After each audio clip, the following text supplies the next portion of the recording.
So as we discussed in the previous episode, Marxism took a sort of left reformist route that was led by the revisionists and reformists Kautsky and Bernstein. And what this meant was that within the parties, among orthodox Marxists, the popularity of believing that socialist transformation of society could be achieved through democratic means and incremental changes of legislation became a lot more appealing to Marxists.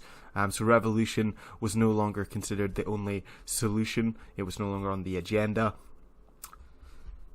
So while this revisionist movement was gaining popularity, workers continued to enter the trade unions and try and better their working conditions and implement progressive laws. And this is where the sort of cooperative, the workers' cooperative movement emerged, which actually has its ideological basis in the old utopian socialists, such as Owen and Fourier.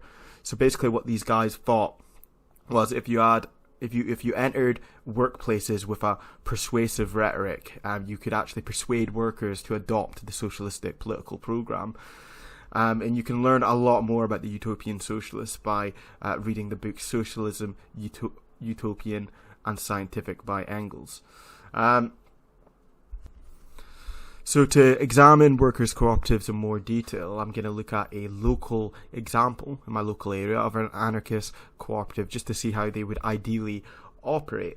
So within this organisation, it doesn't actually have bosses. It doesn't have a traditional management structure that you would see in a standard capitalist business. It takes a non-hierarchical structure, emphasising consensus democracy amongst the members and collective responsibility. Another principle that it follows is that each worker has one vote. So this means everyone has equal input, everyone has equal sort of say in the organisation.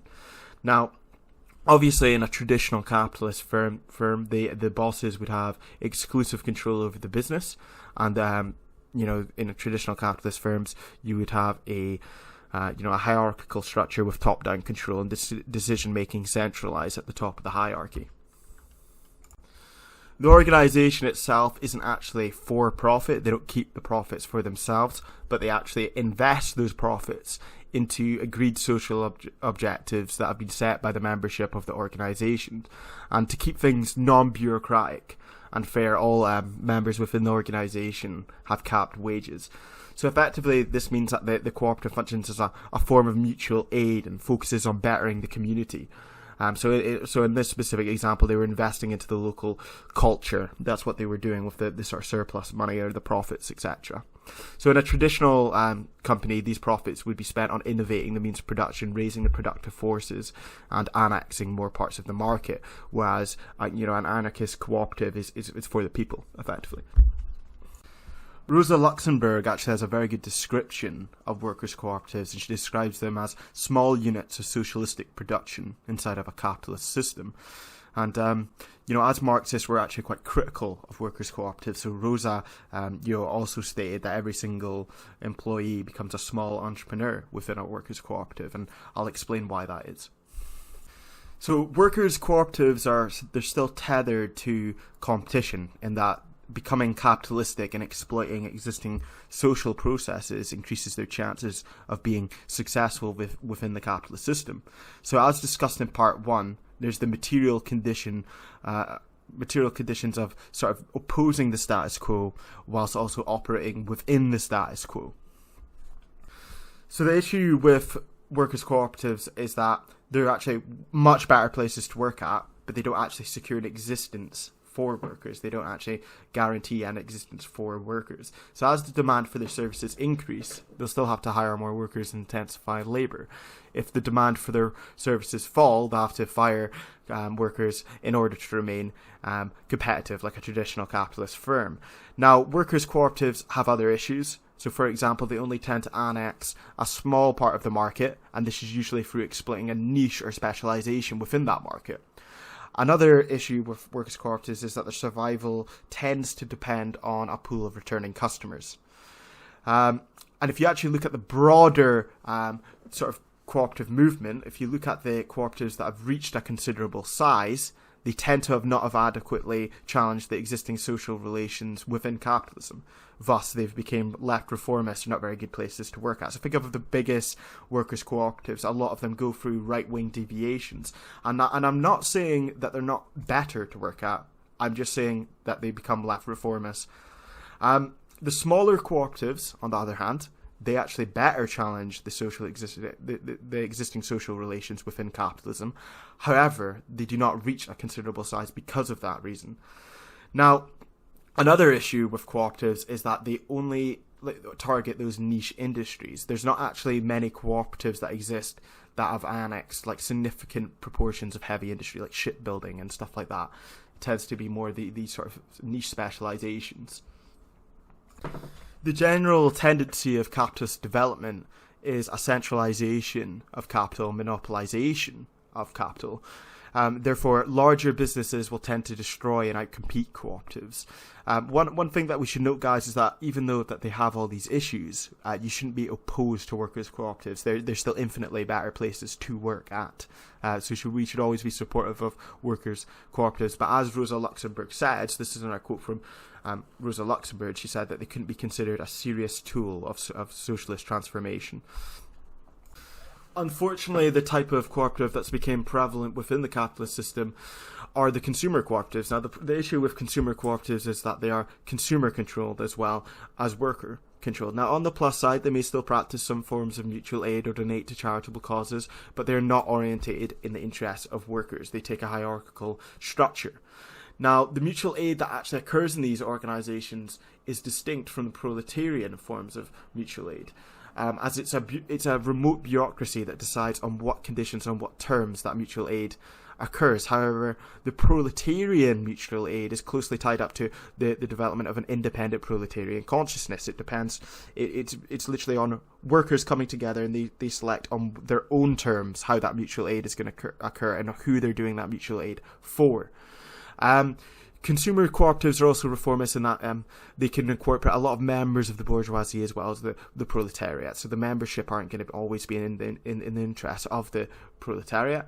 And as consumer cooperatives have grown vastly in size, and they've sort of came onto the international scale, and they've been very welcoming of nationalisation, centralisation, and the development of internal bureaucracy.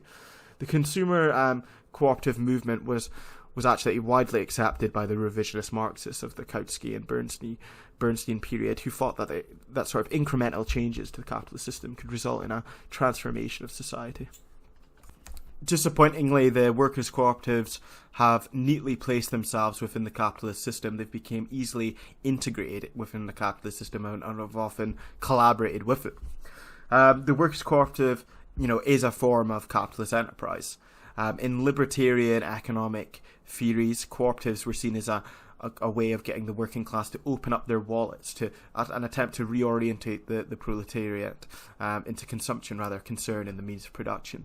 Then the general trend of capitalist development, which is the combining of larger economic chunks, was detrimental to workers' cooperatives, as it would jeopardise their autonomy. So as a lot of these cooperatives have got bigger, as I said before, they become left reformist. Workers' cooperatives which grow to considerable sizes lose the essence of why they exist. The whole reason is the internal democracy, but as they become in workers' control, but as they get really big, they tend to be affected by capitalism more. During this time, the general trend of the socialist movement was pro-nationalisation, pro-unions, and pro-consumer cooperatives. Now, it was the syndicalists who fought to sort of retain the revolutionary edge, emphasising a highly decentralised and federalised form of workers' management. Now, the bureaucracy and reformism of the trade unions and the centraliser socialists led to the domination and localisation of power in the hands of a remote bureaucracy who were out of touch with the working class. The most trade unions can actually do is alter the wages of workers or implementing legislation that can protect certain jobs for certain workers. Unions, over time, they've become to function more like capitalist enterprises, actually exploiting workers. For example, a lot of unions today will actually give loans to workers, like actual monetary loans to workers, and will sell insurance to workers and all, participate in all forms of reformism and exploitation. The essence of capitalism, what it means of itself, is the elimination of workers' control over the means of production. And you can see this in the old labour organisations. Over time, the workers' power has just been degraded. They'll eventually become abolished. Workers can fight for better working conditions. They can demand higher wages. However, this isn't ownership of the means of production. This is just improving conditions for workers within the capitalist framework. Capitalists always have a need to reach a certain level of profit. And they're only going to start producing profit once that rate of profit is threatened. The desire for capitalists to continuously raise their profit margins, raise their productive forces, and expand their spheres of influence will continuously demand the extraction of surplus labour from workers to continue building their enterprise into greater economic chunks. In the struggle of wages, the capitalists will try to lower the wages as much as possible in order to extract as much surplus value as possible. Via the wage struggle, workers may prevent the capitalists from reaching the maximum amount of exploitation that the capitalists can achieve by, reaching the maximum amount of surplus value that they can take from the workers. But until workers actually develop an independent proletarian consciousness, that's all workers can actually do.